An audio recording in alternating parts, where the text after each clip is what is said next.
اگر آپ کی اجازت مل جائے، حالانکہ مجھے بہت خیال ہے کہ ہمارے دونوں بزرگ بڑے عمر دراز ہیں اور دیر سے بیٹھے، میں ان کو تھکانا نہیں چاہتا، لیکن اگر آپ اجازت دے تو اصل و حسن کیا ہے اس کو بیان کروں۔ دیکھو، حضرت بابا فرید الدین گنج شکر رحمت اللہ تعالی علیہ اس سلسلے چشتیہ کے بہت بڑے بزرگ ہیں۔ ان کو غریب نواز نے شہباز کہا ہے، شہباز اولیاء حضرت بابا فرید الدین گنج شکر کو کہا ہے۔ فرید ہے، ان کا نام مسعود ہے، مسعود، لیکن ان کو فرید ان کے پیر نے کہا۔ فرید مطلب یکتا، یگانہ، بے مثل و بے مثال۔ بابا فرید ایک کنیز تھی بڑی خوبصورت کنیز گھر میں رہتی تھی۔ میرے نوجوان بھی غور سے سنیں، بس گفتگو اینڈ کے قریب ہے، انشاءاللہ جلد ختم ہوگی، بہت امتحان نہیں لیں گے آپ کا، لیکن ایسے لمحے بار بار نہیں آتے۔ میں تو خود سوچتا ہوں اللہ یہ وقت طویل ہو جائے، کیوں؟ اس لیے کہ اس چوکھٹ پہ بیٹھنا کس کو نصیب ہوتا ہے؟ جتنی دیر بیٹھیں گے تقدیر سنورتی جائے گی، کیوں؟ ولی کی چوکھٹ پہ بیٹھ کر کتا بھی جنتی ہوتا ہے۔ اصحاب کہف آل نبی نہ تھے، اصحاب کہف نبی کی اولاد نہ تھے، ان کی چوکھٹ پہ بیٹھنے والا کتا جنتی ہو گیا۔ ہم تو آل نبی کی چوکھٹ پر بیٹھے، اور وہ بھی کتنے خوش نصیب ہے، ادھر بھی نبی کی اولاد ہے، ادھر بھی نبی کی اولاد، دونوں طرف سے فیضان ہے، نائبین رسول ہیں، تقدیر سنور رہی ہے۔ توجہ کریں، آج میری قوم کے نوجوان لڑکے جس کو دیکھا خوبصورت، اس کا فون نمبر لے لیا، تصویر لے لی، اس سے ناجائز تعلقات قائم کر لی۔ ہنسنے کی بات نہیں، بہت دکھی دل ہے یہ، اس لیے کہ کفر متحد ہو رہا ہے، پوری دنیا کے اندر مسلمانوں کو مٹانے کی سازش ہو رہی ہے، اور میرا نوجوان ابھی لڑکیوں کے زلف و رخسار کی باتیں کر رہا ہے۔ مٹنے والی قوم کا حال یہی ہوتا ہے۔ مجھے بتاؤ، بیت المقدس میں ایک مسلمان لڑکی کے ساتھ 8 یہودی فوجی جب زنا بالجبر کرتے ہوں گے تو تمہاری اس بہن کے دل پر کیا گزرتی ہوگی؟ اب بھی تم نہیں جاگو گے؟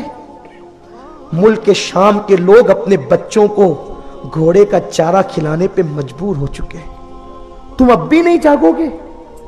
تم اب بھی فلموں میں لڑکیوں کی محبت میں گرفتار رہو گے؟ اسلام نے لڑکیوں سے کب روکا ہے؟ جائز طور پہ شادیاں کرو، گھر میں رکھو، لیکن 2-3 گھنٹہ فون پر لڑکیوں سے تم ناجائز باتیں کرتے ہو، افیئر کے معاملات میں ڈوب گئے ہو، حسن کے غلام بن چکے ہو۔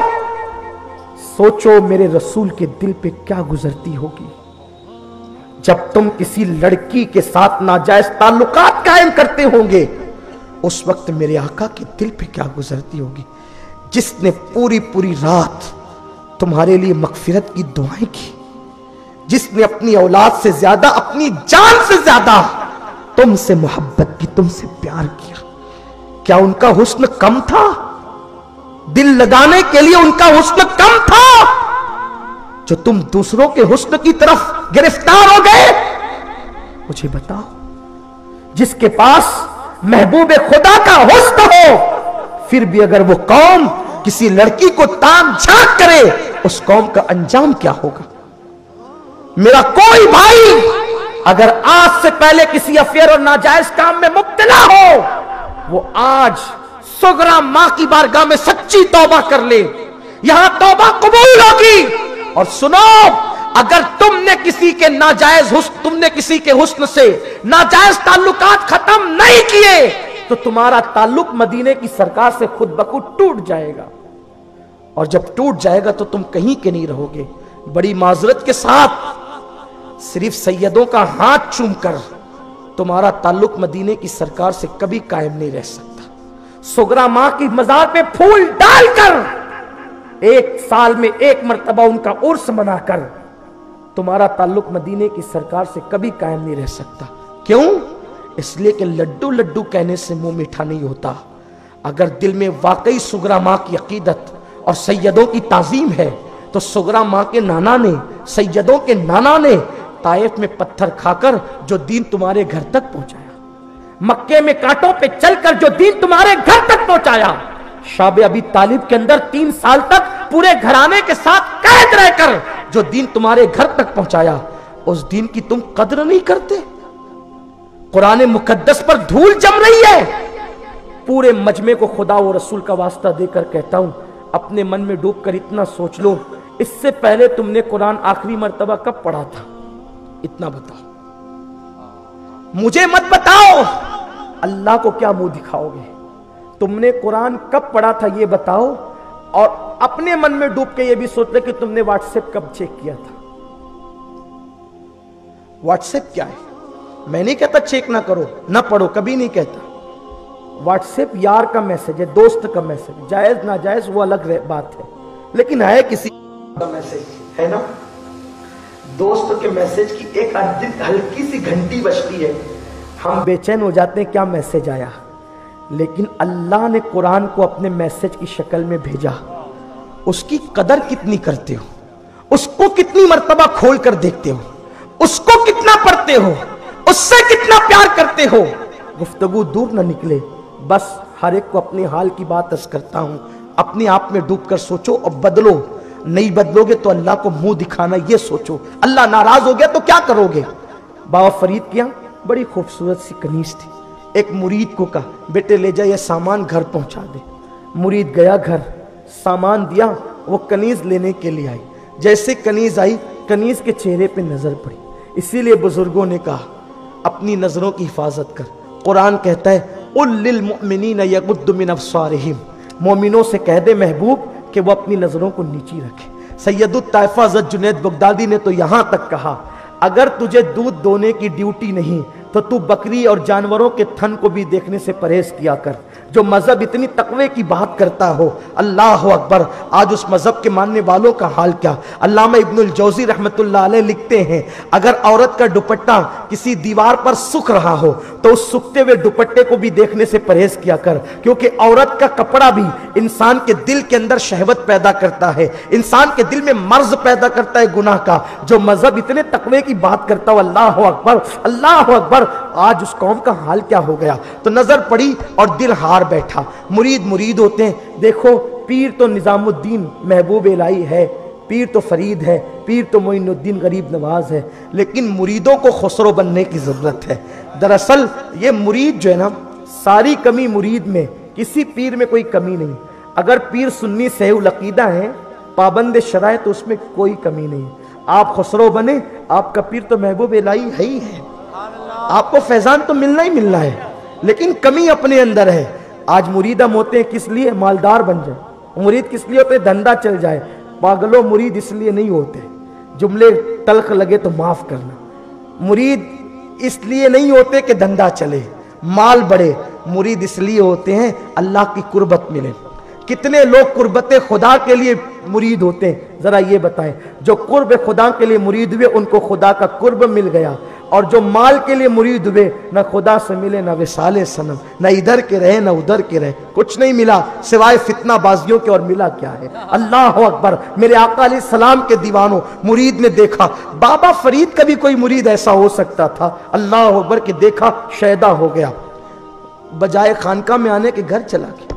कई दिन तक के घर आया ही नहीं बाबा साहब, लेकिन पीर पीर होता है यार। क्या पीर थे वो लोग। बाबा साहब ने कहा, अरे वो मेरा फला मुरीद जिसको एक काम से भेजा था अब तक नहीं आया। लोगों ने कहा, हुजूर वो तो आपकी कनीज पर शैदा हो गया। कहा कौन सी? कहा वो जो बहुत खूबसूरत जो आपके घर में। कहा बुलाओ उसको। उसको बुलाया। बेटे क्या हुआ? हुजूर माफ करना, गलती हुई, मोहब्बत हो गई दिल में, अब वो दिल से निकलती नहीं, आपकी कनीज पे शैदा हो गया।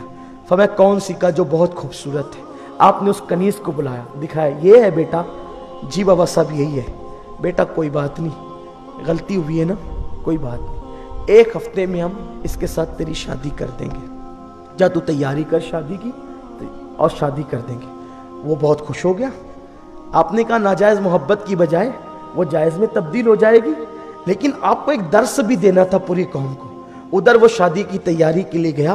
बाबा साहब ने इसको जुलाब खिलाना शुरू किए, और जब वो जुलाब खाती तो वो जुलाब की वजह से उसको लूज मोशन शुरू हो गए। बाबा साहब ने कोरी हंडी दी, कहा बेटी जब भी पाखाना इसमें करना। रात दिन में कहीं उसको जो है वो लूज मोशन हो रहे हैं। तो ऐसी हालत में वो सूख कर एक हफ्ते में काटा हो गई, भरी भरी आंखें अंदर को धंस गई, गाल सुर्ख थे पीले पड़ गए। अगर मैं अल्लामा अरशदुल कादरी के अंदाज में उसके हुस्न का और उसकी जो है वो उसकी बीमारी का नक्शा खींचूं तो ये यूं कह सकता हूं कि उसके रुखसार जो लाला की तरह खिले हुए थे, उसके रुखसारों का हाल ये हो गया जैसे किसी फूल को किसी बच्चे ने मसल दिया हो। ये हाल उसके गालों का हो गया। उसके सर के बाल जो सुंबुल की तरह थे, चिड़िए के उजड़े हुए घोंसले की तरह उसके सर के बालों का हाल हो गया। जो आंखें नरगिस के फूलों की तरह थी, ऐसा लगता है जैसे चिड़ियों ने अलग अलग मकाम से उसको काट खाया हो। ये कैफियत हो गई, सूख कर काटा, यूं लगती थी जैसे किसी ने अभी उसको कब्र से निकाल लाया। हफ्ता मुकम्मल हो गया, वो आया, अरे बाबा साहब अपना वादा पूरा करें, मेरा निकाह उसके साथ कर दे, मैंने बहुत गिन के दिन गुजारे हैं। बाबा ने कहा ठीक है बेटा ले आओ उसको। वो आई, चलने की ताकत न थी, 2 कनीजे पकड़ के चला रही थी। ये तेरी बीवी होने वाली है। बाबा ये वो नहीं है। बाबा फरीद को उसने कहा ये वो नहीं है। कहा बेटे अल्लाह की इज्जत की कसम ये वही है, तो इससे प्यार करता था ना, ये वही है। कहा बाबा वो तो बड़ी हसीन थी, उसके गाल तो लाला की तरह खिले हुए थे, उसकी आंखें तो झील सी भरी भरी थी, उसके बाल तो संबल की तरह थे, उसका चलना तो हरनी की तरह था, जैसे हरनियां चौकड़ियां भरती हो जंगल में, ऐसे वो चलती थी। लेकिन ये वो तो नहीं है। कहा बेटा ये वही है, अल्लाह वाले झूठ नहीं बोलते, ये वही है। दरअसल तुझे इससे प्यार न था, तुझे इसके हुस्न से प्यार था, मैंने इसका हुस्न निचोड़ लिया है। तुझे ये चाहिए या उसका हुस्न चाहिए? तो उसने कहा उसका हुस्न। तो वो हांडी पेश की, उसने कहा ये तो बदबू है। कहा बेटा इंसान के हुस्न का हाल यही है, ये इंसान के हुस्न का हाल, जिसे तुम हुस्न समझते हो वो सिवाय बदबू के कुछ नहीं है। इस्लाम जिसको हुस्न कहता है वो इश्क रसूल है, वो खौफे खुदा है, वो दीनदारी है, वो तकवा और परहेजगारी है। इंसान जितनी उम्र बढ़ती है उतना ही तकवा बढ़ता चला जाता है। अगर तुम सफेद चमड़ी को हुस्न कहते हो तो बिलाल को क्या नाम दोगे, राबिया को क्या नाम दोगे?